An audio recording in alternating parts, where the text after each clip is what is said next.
بسم الله الرحمن الرحيم. الحمد لله رب العالمين والصلاة والسلام على رسول الكريم أما بعد فأعوذ بالله من الشيطان الرجيم. بسم الله الرحمن الرحيم. سورة أنزلناها وفرضناها وأنزلنا فيها آيات بينات لعلكم تذكرون. آج سورہ نور سے مخصوص آیتوں کے درس خلاصہ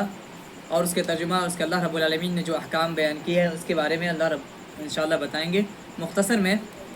اس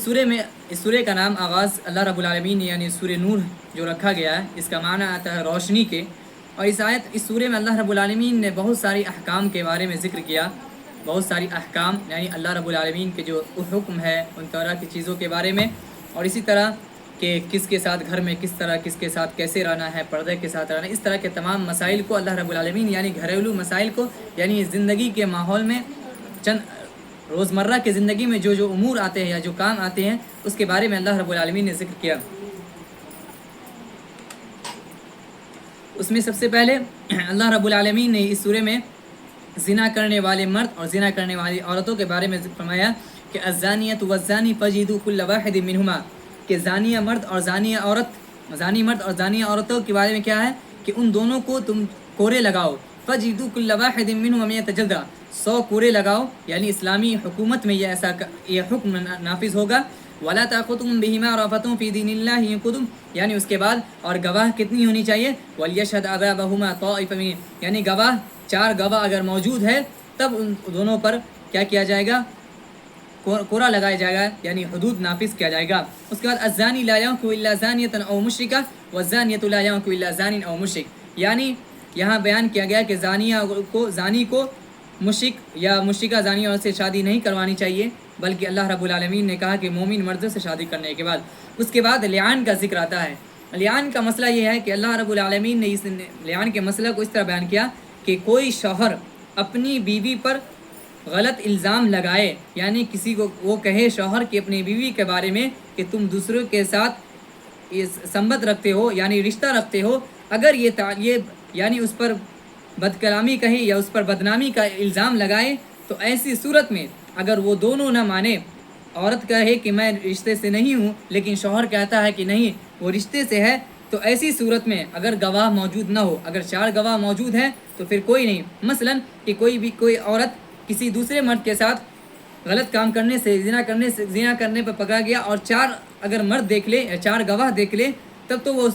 یہ لعان کی صورت نہیں آئے گی. لیکن جب ایسے ہی اگر کوئی گواہ نہ ہو تو لعان کی صورت یہ ہے کہ سب سے پہلے یہ کیا کرے والذین یرمون ازواجہم ولم یکن لہم شہداء، کہ وہ لوگ بھی ان کی بیویاں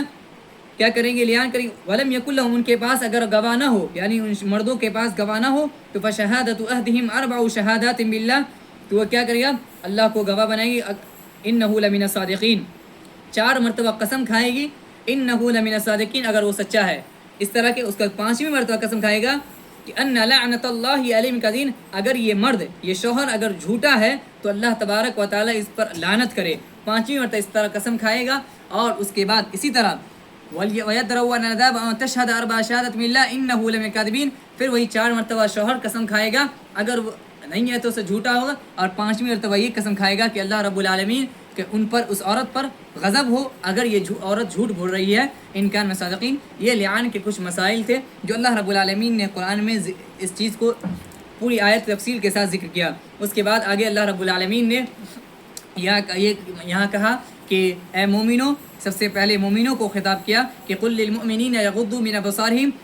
اے نبی آپ مومنوں سے کہہ دیجئے کہ یغضوا من ابصارہم، اپنی نگاہوں کو نیچے رکھے، ویحفظوا فروجہم، اور اپنی شرمگاہوں کی حفاظت کرے، ذالک ازکی لہم، یہ ان کے لیے بڑی پاکیزگی کی بات ہے. ان اللہ خبیر بما یصنعون، یعنی اللہ رب العالمین نے سب سے پہلے مردوں کو خطاب کیا کہ وہ اپنی نگاہوں کو نیچے رکھے، جب وہ سڑک پر چلے اور راستے میں چلے تو اپنی نگاہوں کو نیچے رکھ کر چلے. اس کے بعد اسی آیت کے بعد آگے اللہ رب العالمین فرماتا ہے کہ وَقُلْ لِلْمُؤْمِنَاتِ يَغْضُضْنَ مِنْ أَبْصَارِهِنَّ، اے نبی آپ مومنہ مرد عورتوں سے کہہ دیجئے کہ یغضضن من ابصارہن، وہ بھی اپنی نگاہوں کو نیچی رکھے، ویحفظن فروجہن، اور اپنی شرمگاہوں کی حفاظت کرے، ولا یبدین زینتہن الا ما ظہر منها، اور اپنی زینت کو نہ دکھائے الا ما ظہر منها ولیضربن، مگر وہ کہ اپنے شوہر کے علاوہ، یعنی اپنے شوہر کے علاوہ کسی دوسرے کو اپنی زینت نہ دکھائے، وَلْيَضْرِبْنَ بِخُمُرِهِنَّ عَلَى جُيُوبِهِنَّ، اور اپنی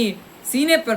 دوپٹے کو یا پردے کو رکھے، علی جیوبہن، اور اپنے چہروں پر، اس طرح اس کے بعد ولا یبدین زینتہن، اور کن لوگوں کے سامنے، یعنی وہ زینت جو بظاہر دکھتے ہیں جیسے چہرہ ہوا، کن کن لوگوں کو وہ دکھا سکتی ہے۔ اللہ رب العالمین نے اس آیت میں ذکر کیا کہ الا لبعولتہن، اپنے شوہروں کو، او آبائہن، اپنے باپ کو، او آبائی بولتہن، اور اپنے سسر کے یعنی اپنی بیوی یعنی اپنے شوہر کے باپ کو، او ابنائہن، یا اس کے بیٹے کو، او ابنائی بولتہن او اخوانہن، اور اسی طرح اپنے شوہر کے بیٹوں کے، او اخوانہن، اور اپنے بھائیوں کے، اپنے بھائیوں سے مراد اپنے سگا بھائی کو، او بنی اخوانہن، اور اسی طرح اپنے بھائیوں کے بیٹوں کو، او بنی اخواتہن، اور اپنی بہنوں کے بیٹوں کو بھی، او نسائہن او ما ملکت، یا وہ عورتیں،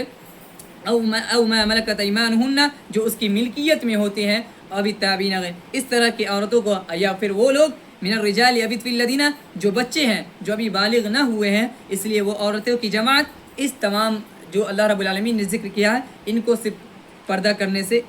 پردہ نہیں کر سکتی ہے، یعنی اس میں اللہ رب العالمین یہاں اس پر کوئی حرج نہیں ہے کہ وہ اپنے چہروں کو کھول کر رکھے ان تمام آدمیوں کے سامنے، یا اس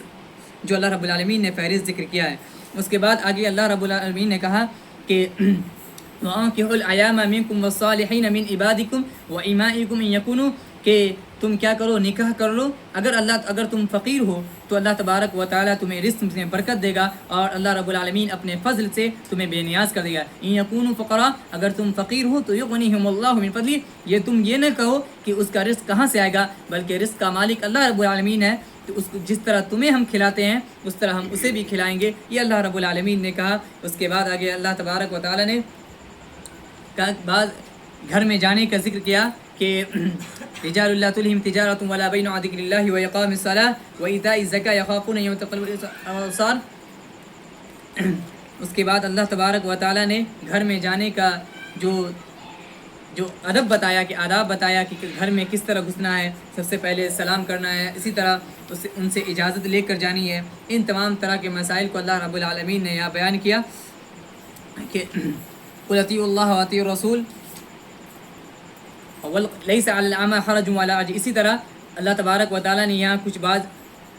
لوگوں کا ذکر کیا کہ وہ بعضوں کے ساتھ اگر کھانا مل کر کھاتی ہے تو اس پر کوئی حد نہیں ہے، اسی طرح ان کے باپ، اس طرح کے ان کے باپ، ان کی اپنی مائیں، اور بیوت اخوانکم، اور اپنے بھائی، اسی طرح اپنی بہنیں، خالائیں، چچے اور پھوپھی کے ساتھ، یعنی اس تمام چیزوں کے ساتھ اگر کوئی عورت اپنے ساتھ بیٹھ کر کھاتی ہے تو اس میں کوئی حرج نہیں۔ اسی طرح اس کے بعد اللہ تبارک و تعالیٰ نے فرمایا کہ اے ایمان والو، یا ایھا الذین آمنوا لیستأذنکم الذین ملکت ایمانکم والذین لم یبلغوا الحلم منکم 3 مرات، کہ 3 ایسے وقت ہیں جس پر تم بغیر اجازت کے کسی کے گھر میں داخل نہ ہو۔ ایک یہ وقت ہے کہ من قبل صلاۃ الفجر،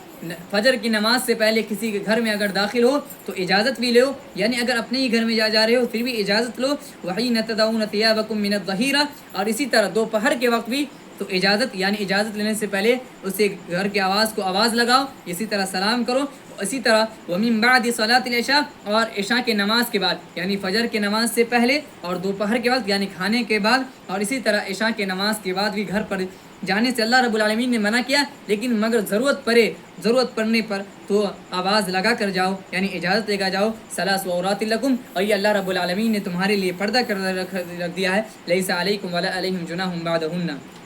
اس کے بعد آگے اللہ تبارک و تعالیٰ سورہ فرقان کا ذکر کرتا ہے کہ تبارک الذی نزل الفرقان علی عبدہ لیکون للعالمین نذیرا، کہ پاک ہے وہ، بابرکت ہے وہ ذات جس نے فرقان کو نازل کیا اپنے بندے پر، یعنی محمد صلی اللہ علیہ وسلم پر، لیکون للعالمین نذیرا، تاکہ وہ دنیا والوں کو ڈرائے۔ اس قرآن کے ذریعے اللہ رب العالمین کیا کرے، دنیا والوں اللہ کے نبی صلی اللہ علیہ وسلم ڈرائے اور اب ایک اسلام کی طرف بلائے، جنت کی طرف بلائے۔ اس کے بعد آگے اللہ تبارک و تعالیٰ 19ویں پارہ میں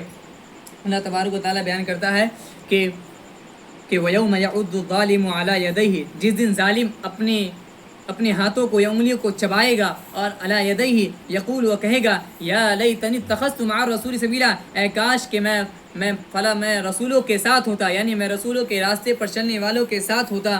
یا ویلتا، اور کہے گا اے کاش کہ لیتنی لم اتخذ فلانا خلیلا، کہ میں فلاں کو دوست نہ بنایا ہوتا، یعنی ایسے دوست ایسے ساتھی کو نہ بنایا ہوتا جس نے مجھے دنیا میں گمراہ کر دیا، جس نے مجھے نماز سے بھٹکا دیا، جس نے مجھے روزے سے، اسی طرح اللہ تبارک و تعالیٰ کے امور سے، اللہ تبارک و تعالیٰ کی اطاعت سے مجھے انحراف کر دیا، پھیر دیا، یعنی مجھے گمراہ کر دیا۔ تو ایسے لوگ اے کاش کہ میں فلاں کو دوست نہ بنایا ہوتا جس نے مجھے دنیا کی رنگینیوں میں مجھے الجھا دیا اور آخرت کو بھلا دیا۔ تو اے کاش کہ میں اس کو فلاں کو دوست نہ تھا۔ اور اس کے بعد آگے اللہ رب العالمین کہتا ہے کہ لقد اضلنی عن الذکر بعد اذ جاءنی وکان الشیطان للانسان خذولا، کہ انسان کہ شیطان جو ہوتا ہے وہ انسان کا دوست ہوتا ہے۔ یعنی اللہ تبارک و تعالیٰ نے یہاں دوست کو ذکر کرنے کے بعد شیطان کا فوراً ذکر کیا۔ اس کا مطلب یہ ہے کہ وہ دوست جو آپ کو نماز سے، جو آپ کو اللہ تبارک و تعالیٰ کے امور سے، اللہ تبارک و تعالیٰ کی بات کرنے سے روکے، دراصل وہ شیطان ہی کے شکل میں انسان ہوتا ہے۔ یعنی انسان تو ہے لیکن شیطان بن کر وہ آپ کے سامنے آگے پیچھے سے بھٹکاتا رہتا ہے۔ اس کے بعد آگے اللہ تبارک و تعالیٰ پیارے نبی صلی اللہ علیہ وسلم کی ایک بات کو ذکر کیا کہ قیامت کے دن، جب قیامت برپا ہو جائے گا، یوم محشر میں سب کو جمع کر دیا جائے گا، اس دن اللہ کے نبی صلی اللہ علیہ وسلم، ہم اور آپ یہ جانتے ہیں کہ اللہ کے نبی صلی اللہ علیہ وسلم ہمارے لیے سفارش کریں گے اور کہیں گے یا ربی امتی امتی، اے میرے رب میری امت کو بچا لے۔ تمام انبیاء بھی نفسی کا عالم ہوگا، لیکن اللہ کے نبی صلی اللہ علیہ وسلم ہمارے لیے سفارش کریں گے، تمام امت کے لیے سفارش کریں گے۔ لیکن وہیں اگر سفارش بھی کریں گے تو ایک طرف اللہ تبارک و تعالیٰ کہتا ہے کہ اس دن قیامت کے دن اللہ کے نبی صلی اللہ علیہ وسلم کہیں گے یا ربی، اے رب، ان قوم اتخذوا هذا القرآن مہجورا، میری اس قوم نے یعنی میری اس امت نے اس قرآن کو پڑھنا چھوڑ دیا تھا۔ یعنی اگر ہمارا قرآن کو چھوڑ دیے ہیں تو اللہ کے نبی صلی اللہ علیہ وسلم اس دن قیامت کے دن یہ شکایت کریں گے، اللہ سے کہیں گے کہ اے اللہ، میری امت نے اس قرآن کو چھوڑ دیا تھا، اس لیے اس کو تو جو سزا دینا چاہتا ہے تو سزا دے۔ اس لیے ہمارا آپ کو یہ دعا کرنی چاہیے کہ اے رب العالمین تو ہمیں اللہ کے نبی صلی اللہ علیہ وسلم کی سفارش میں ہمیں نصیب کر، یعنی اس میں ہمیں شامل کر، اور اللہ کے نبی صلی اللہ علیہ وسلم کی شکایت نہ کرو۔ بتائیے ذرا، اگر اللہ کے نبی صلی اللہ علیہ وسلم صرف ایک اشارہ کرتے تھے تو اللہ کا حکم نازل ہو جاتا تھا، جب قبلہ بدل گیا ایک اشارے سے، اگر اللہ کے نبی صلی اللہ علیہ وسلم اس دن قیامت کے دن اپنی زبان سے اگر الفاظ نکالے تو اللہ تبارک و تعالیٰ اسے ضرور قبول کرے گا، اور اللہ تبارک و تعالیٰ اللہ کے نبی صلی اللہ علیہ وسلم کی باتوں کو نہیں ٹھکرائے گا۔ اس کے بعد آگے اللہ تبارک و تعالیٰ نے کچھ انبیاؤں کا ذکر کیا ہے کہ وہ انبیاء اس سے پہلے کہ اللہ تبارک و تعالیٰ نے کیا کہ جو لوگ عمل صالح کرتے ہیں تو اللہ تبارک و تعالیٰ کیا کرتا ہے، ان کے سیئات کو یعنی ان کی برائیاں کو نیکیوں میں بدل دیتا ہے۔ یعنی جو شخص پہلے گناہ کیا، پھر توبہ کیا، پھر عمل صالح نیک عمل کیا، تو اللہ تبارک و تعالیٰ ان کے جو پچھلے گناہوں کو بدل کر یعنی اچھائیاں میں بدل دیتا ہے اور ان کے تمام گناہوں کو معاف کر دیتا ہے۔ اور اللہ تبارک و تعالیٰ کیا کرتا ہے، یعنی توبہ کرنے والوں کو سب سے زیادہ پسند کرتا ہے۔ اس کے بعد اللہ تبارک و تعالیٰ نے ایک ہمارے لیے دعا سکھائی کہ والذین یقولون ربنا هب لنا، کہ اے وہ لوگ جو کہیں گے اے ہمارے رب، یہ ہمارا آپ کو دعا یاد کرنی چاہیے۔ سورہ فرقان کے آخر میں جا کر اس آیت نمبر 74 کو جا کر یاد کر لیں کہ والذین یقولون ربنا هب لنا من ازواجنا وذریاتنا قرۃ اعین واجعلنا للمتقین اماما۔ بہت ہی جامع دعا ہے اور بہت فضیلت والی یہ دعا ہے کہ اے رب، انہوں کہیں گے اے رب ہمیں ذریت ہماری بیویوں سے ہماری ذریت عطا کر، اور ایسی ذریت عطا کر جو آنکھوں کو ٹھنڈک پہنچانے والی ہو، یعنی ایسی اولاد عطا کر جو آنکھوں کو ٹھنڈک پہنچائے، بلکہ اس کو دیکھ کر یہ خوشی نصیب ہو، یہ دیکھ کر ایسا لگے کہ یہ ہمارے لیے آنکھوں کی ٹھنڈک ہے۔ ہم اگر اس دنیا سے چلے بھی جائیں تو یہ ہماری اولاد ہمارے لیے دعا بھی کرے گی، نیک اولاد ہوگی تو ہمارے لیے آخرت کے دن وہ ایسا کام کرے گی جو آخرت میں ہمارے لیے وہ سفارش کا ذریعہ بنے گی، ہمیں نجات کا وہ ذریعہ اولاد بنے گی۔ لیکن اگر یہ اولاد کو ہم الٹا دیکھ کر اگر یہ افسوس کریں تو ایسی اولاد سے اللہ رب العالمین سے پناہ مانگنی چاہیے کہ اے رب العالمین ہم لوگوں کو ایسی اولاد نہ دے جس کو دیکھ کر ہمیں افسوس ہو کہ ہمارا کیا ہوگا اس دنیا کے جانے کے بعد، کیا یہ اولاد یہ صحیح راستے پر آ سکتی ہے کہ نہیں۔ اس طرح کی دعا اللہ رب العالمین سے ہمیشہ کرنی چاہیے۔ اس کے بعد انبیاؤں کا ذکر ہے کہ تمام انبیاؤں نے تمام قوموں نے اپنے انبیاء کو رسول کو یعنی جھٹلایا۔ اسی طرح ایک یہاں پر انبیاء کا نبی کا ذکر کروں گا، وہ لوط علیہ السلام۔ لوط علیہ السلام کی قوم کے لوگ ایسے تھے جو مرد وہ لوگ حضرات تھے جو اپنی خواہشات عورتوں سے نہیں یعنی اپنی بیویوں سے نہیں بلکہ مردوں سے کیا کرتے تھے، یعنی فطرت کے خلاف۔ اللہ رب العالمین نے انسانوں کو عورت کے لیے بنایا، عورت کو مرد کے لیے بنایا، کہ اللہ تبارک و تعالیٰ ایک جگہ فرماتا ہے وَمِنْ آیَاتِهِ أَنْ خَلَقَ لَكُم مِّنْ أَنفُسِكُمْ أَزْوَاجًا لِتَسْكُنُوا إِلَيْهَا، کہ اے مردوں کی جماعت میں نے تمہیں میں سے تمہاری بیویوں کو نکالا، مراد یہ کہ آدم علیہ السلام کو سے حوا علیہ السلام کو نکالا، تو کیا تاکہ تم اس سے سکونت حاصل کرو، اطمینان حاصل کرو۔ لیکن یہ قوم لوط علیہ السلام کی قوم فطرت کے خلاف کام کیا کرتی تھی، یعنی مردوں سے اپنی خواہشات کو پوری کرتی تھی اور برا کام کرتی تھی، حتیٰ کہ ذکر میں آتا ہے، تفسیر میں آتا ہے کہ یہ لوگ جب فرشتے ان کے پاس آئے تو ان لوگوں نے فرشتوں کے ساتھ بھی وہ گھنونا کام کرنا چاہا، تو اللہ تبارک و تعالیٰ نے اس قوم کو جبریل کو حکم دیا، اے جبریل اس قوم کو، اس پوری قوم کو، بستی کو لے کر جبریل علیہ السلام نے اس قوم کی بستی کو اٹھایا اور آسمان پر لے جا کر سیدھے نیچے پٹک دیا، اور اس کے بعد ایسی قوم اس کو اللہ رب العالمین نے ایسی سزا دی کیونکہ اس پر اس کے بعد پتھر کی بارش کی، یعنی طرح طرح کے عذاب سے دی۔ اب بتائیے کسی بستی کو اٹھا کر آسمان پر لے جا کر دوبارہ اسے الٹا پٹک دیا جائے، ایسی بستی کا کیا حال ہوا ہوگا۔ تو یہ اور اسی لیے اللہ تبارک و تعالیٰ نے اس امت میں اگر جو شخص ایسا کام کرتا ہے، یعنی جو شخص اپنی خواہشات نفسانی کو مردوں سے حاصل کرتا ہے، تو اللہ تبارک و اللہ کے نبی صلی اللہ علیہ وسلم نے کہا کہ دونوں کو، یعنی یہ کام کرنے والوں اور کام کروانے والے کو، دونوں کو قتل کیا جائے گا۔ اس امت میں یعنی اس دین میں اس کا قتل کرنے کا حکم ہے، کیونکہ اس قوم کو اللہ تبارک و تعالیٰ نے پورے طور پر ہلاک کر دیا تھا۔ اخیر میں ہم اللہ رب العالمین سے دعا کرتے ہیں کہ اے رب العالمین تو ہمیں صحیح سمجھ کی توفیق عطا فرما اور دین اس کی صحیح سمجھ کی توفیق عطا فرما، آمین۔ وآخر دعوانا الحمد للہ رب العالمین، والسلام علیکم و رحمۃ اللہ وبرکاتہ۔